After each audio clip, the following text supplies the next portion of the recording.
Hello সবাইকে, আজকে আমি যাচ্ছি একজনকে মেহেন্দি পরাতে। কালকেই তার বিয়ে। তো এখানে টুকিটাকি সাজুগুজু করে রেডি হয়ে নিয়েছি। আর আমি বাড়ি থেকে একাই বেরিয়েছি, সামনে থেকে আরও একজনকে নিয়ে নেব, কারণ টোটাল অনেকে পড়বে মেহেন্দি আর আমার একার পক্ষে তো সম্ভব নয়, তাই আর একজনকেও নিয়ে নিয়েছি।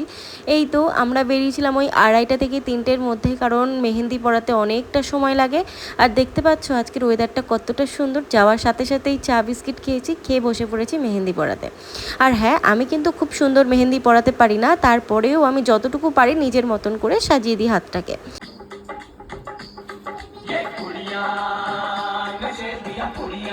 এবার তোমাদেরকে দেখাবো আমাদের বিয়ের কোণে একদমই ছোট্ট বাচ্চা দেখতে মনে হয়, কিন্তু একদমই বাচ্চা না।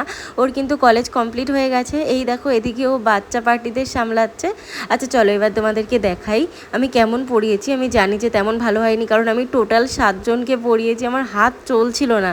এইদিকে দেখো ওকে পড়ানোর পরে আরও একটা ছোট্ট বাচ্চাকে পড়িয়ে দিয়েছিল। আর এ কিন্তু তেলেগু ভাষায় খুব সুন্দর কথা বলে, তাই আমি ওকে বলছিলাম যে একটু রিভিউ দিতে ওদের ল্যাঙ্গুয়েজে। আর আগের দিন বিয়ে থাকলে যা হয় বাড়িতে, এইদিকে ওর মাসি ফেসিয়াল করাচ্ছিল। আমি বললাম যে নাও, আমি ভিডিও ক্লিপস নিয়ে নিচ্ছি। ওয়ান্স এগেইন আরও একবার চা নিয়ে বসে পড়েছি।